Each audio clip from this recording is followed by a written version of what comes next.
These are pioneers risking their freedom, risking their fortunes on this industry, and that shared camaraderie, it really brings everybody together. This is the journey of the Williams family, who began with little. The Williams were one of the nascent groups who built the Colorado legal cannabis industry from scratch. 2016 is a year of tremendous growth and change for the family and the industry. This is part 8 of a 12-part series.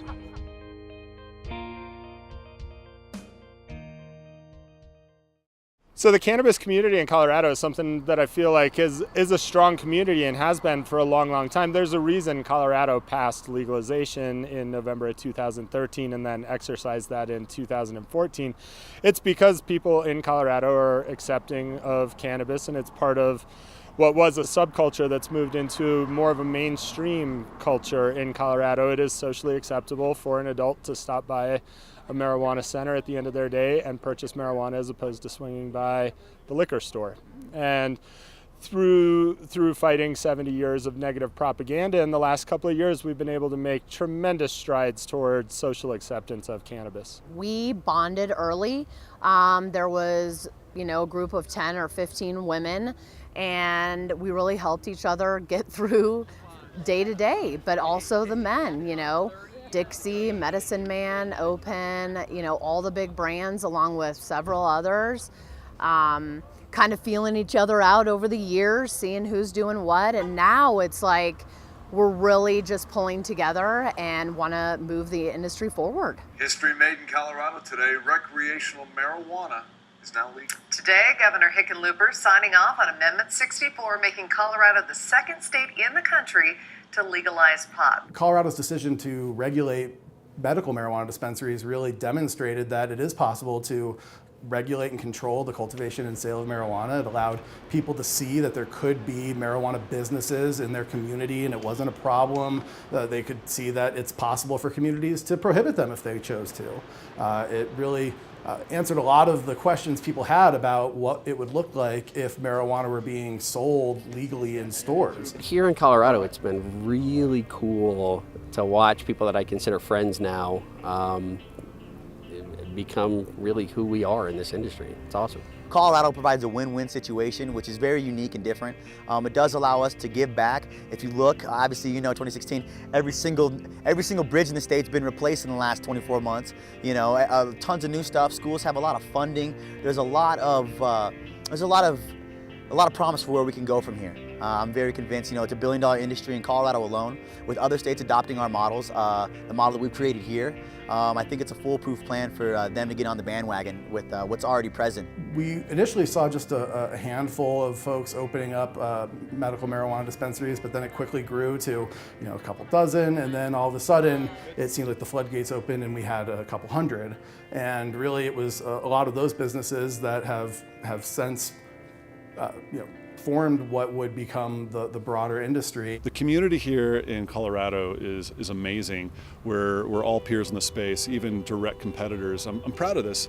Direct competitors feel like we're colleagues, that the market is growing faster than any of us could manage anyway. So there's two types of people in the industry. There's people that help raise the bar, that help raise the high water mark, and I'm proud that Colorado is that. And then there's the folks that threaten that.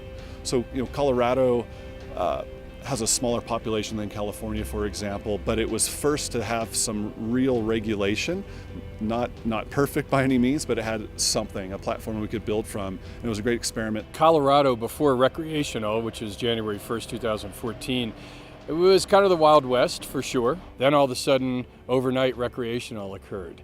And we went from 100,000 patients to over 1 million consumers. I cross paths with operators, employees, ancillary businesses. I cross paths with an entire diverse group of the cannabis community here in Colorado. And it's fantastic. It's very collaborative. There's a lot of commitment to excellence that I see, and I love that. It's been a ever morphing sort of community. I think it is a tight community generally.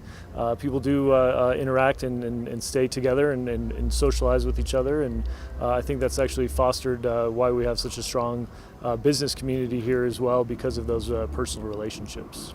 January 1st, 2014, I was right behind us, in this building. I got here at about, I don't know, between 1 and 2 a.m. because I couldn't sleep. And just after 2, the line started forming. And so I was right inside that building and coming out to talk to the people that were waiting in line to celebrate Independence Day in Colorado for the cannabis community. And it's a day I'll never forget. There's some days you never forget. You never forget your first this or whatever, the birth of your child, your wedding. You don't forget January 1st, 2014. Where were you January 1st, 2014? Wow. I was at my shop, Colorado Harvest Company, that I have in partnership with Tim Cullen, and we were just flabbergasted looking at a line that was literally 3 blocks long on one of the coldest days of the year, of course, watching people celebrate this new incredible thing called legalization of cannabis. On January 1st of 2014, there was a lot of excitement, and people that were able to legally purchase cannabis. It was really thrilling. It was incredible. We spent the day just visiting with people in line, speaking to people that had traveled from all over the world to buy cannabis legally in Colorado. And one conversation I won't forget is a gentleman coming out saying, I've been waiting 30 years to do this. And right before that, a gentleman said, man, I've been waiting for 3 hours. How long is this going to take? And of course, that comment happened right after that. And he was just reduced down to the understanding that this has been a civil movement, and there's been people who have been rooting for this for a long, long time. And it was just this great realization that young people, old, had something really in common here, and that this was part of a civil rights movement that we were all part of. It was awesome. This is absolutely revolutionary on so many different levels. Patients are getting access to medicine that's effective and non-lethal. It doesn't have side effects, but yet they don't have complete and total access because there's still a lot of bureaucracy. 2014, everything changed. We had a foundation that was solid underneath us instead of a castle built of sand. We really had something we could build from, and it was exciting. And we learned that people who wanted to experience cannabis hadn't. They were waiting for it to be legal before they're comfortable using it, and it exploded from that point. Our first year, we were building our company, really figuring out who we were, working on recipes. We'd switched over to chocolates. Shortly after that, about 11 months, we did more business in 1 month than we had done the whole prior year. I think that year in 2012, we grew over 1,000%. And Rick and I still had full-time jobs doing other things, and we're like, okay, what are we doing, right? This thing is taking off. It was a freight train at that point. So very quickly after that, we both made cannabis our full-time careers. 2014, as we all know, it was the end of true marijuana prohibition. And even as a perceived thought leader within the community, I'm the first one to admit sheepishly that we had no idea, Seth, what was going to take place. No one could predict the voracious appetite that the adult use consumer was going to have for cannabis. And that includes myself and Dixie Brands. But fortunately, it was far greater than we ever anticipated. We've developed very, very strong relationships with companies like Medicine Man and others that are industry icons, and the foundation is strong. It's very, very sound. The industry has changed dramatically in 7 years. There have been almost more changes than you can count, from everything from packaging to marketing to advertising to how employees are hired to how paychecks are distributed. Almost everything has changed. You might not even recognize it, except for that cannabis is still sold over the counter. That's the only thing that's maintained consistent throughout.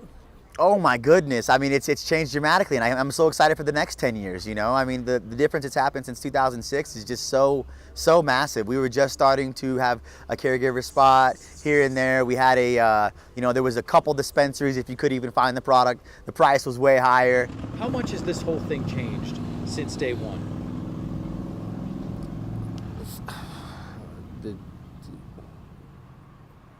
I repeat the question. There's 18 different things going on in my head. How has this industry changed since day one? Yeah. From my standpoint and from my side for my products,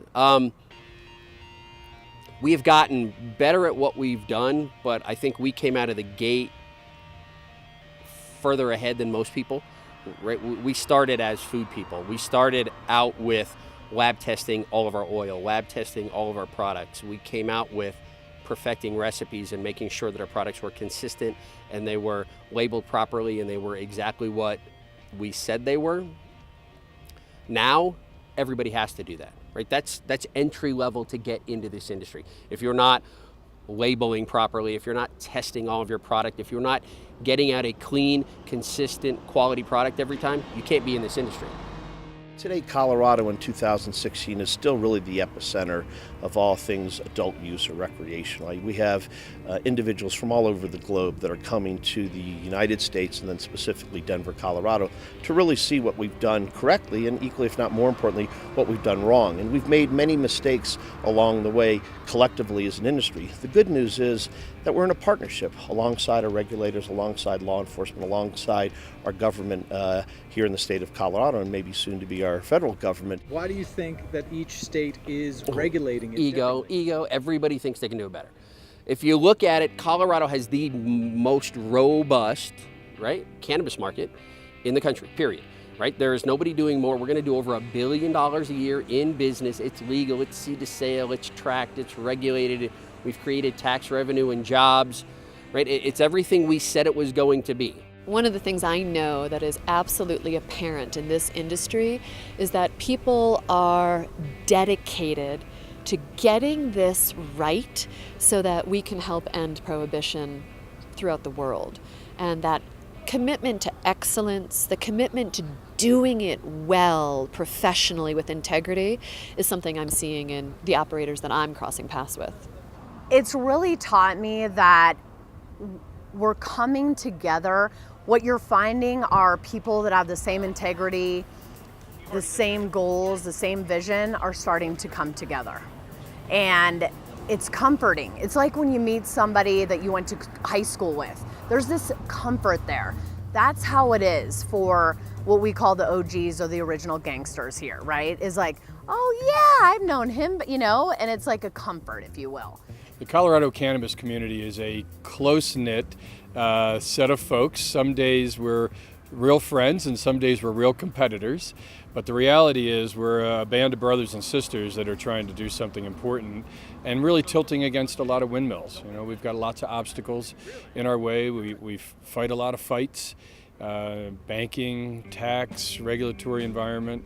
And a lot of those aren't intentional. It's just the unintended consequences of building an industry from scratch and one that's in obviously a kind of a polarizing, from a polarizing perspective, being federally illegal.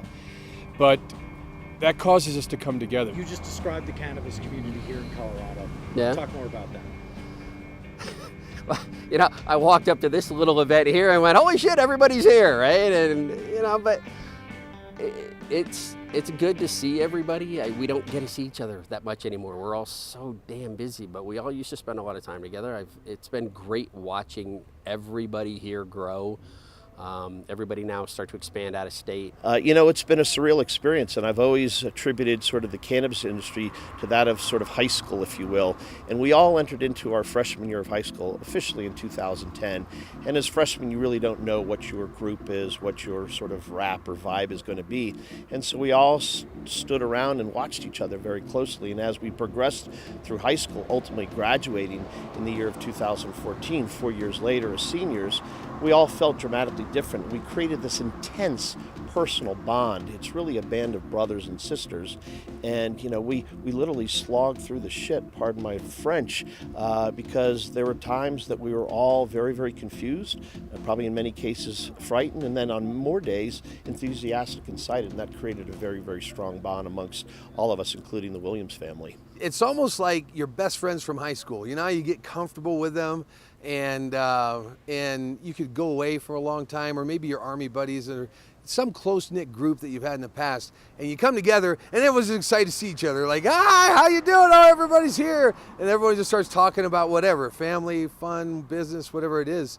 And it's a really close relationship. This industry has what we call cooperation.